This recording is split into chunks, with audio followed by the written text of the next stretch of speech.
Hi guys, today I'm going to tell you about when I almost sold a very lucrative property just because of an emotional decision. Once upon a time, With the real estate doc. So I'm at Wingstop eating these delicious wings and my phone rings. So my hands were dirty, I had to clean it up.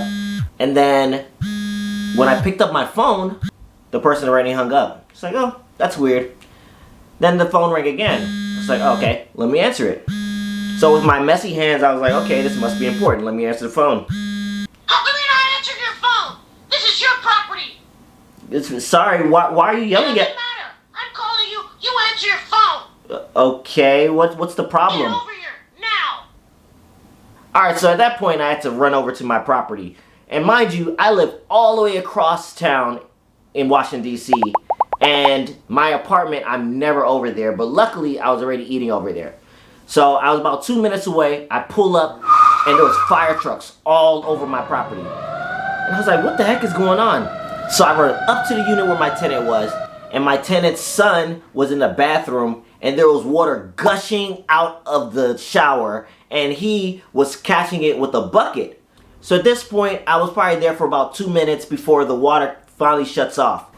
So I get to the utility room, and the fire truck guy looks at me and says, hey, you, can you go and get the owner of the property? And I was like, yeah, that's me. Who's like, no, not the tenant, the owner of the property. And I said, yeah, you're looking at him, that's me. Mind you, I'm in my mid-20s at this point, so he probably didn't believe that I owned the property.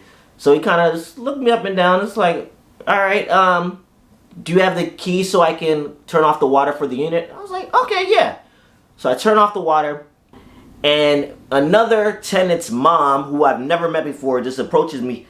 Hey, you're the owner, right? And I was like, yeah. It's like, why is there water coming from the walls? You need to take care of this. You need to pay for our hotel this night.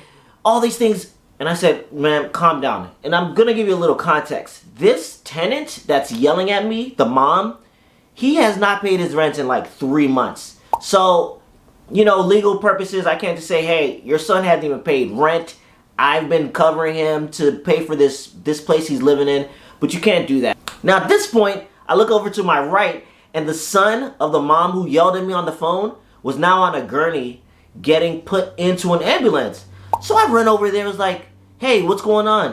It was like, yeah, I have third-degree burns on my chest. Mind you, this man has a six-pack, not one burn mark on there, and I'm in the medical field, hence real estate doctor. And I was like, wait a minute, well, what happened? He said all the water that hit me, it just hit my chest.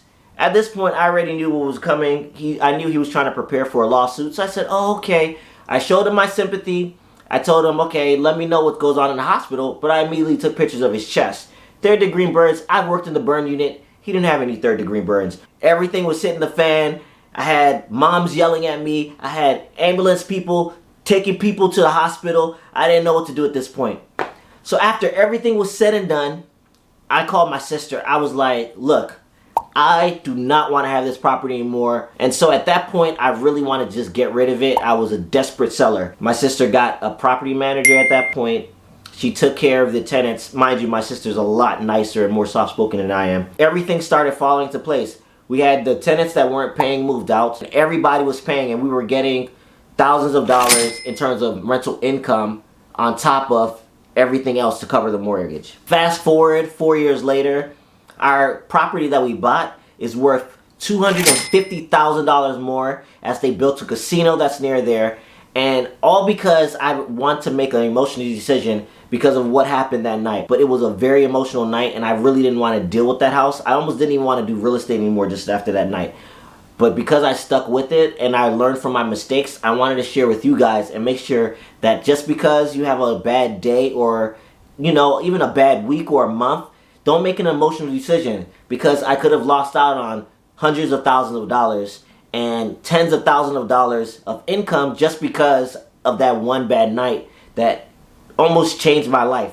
But regardless, I stuck with it, and here we are with $250,000 plus of equity, and I want you guys to do the same.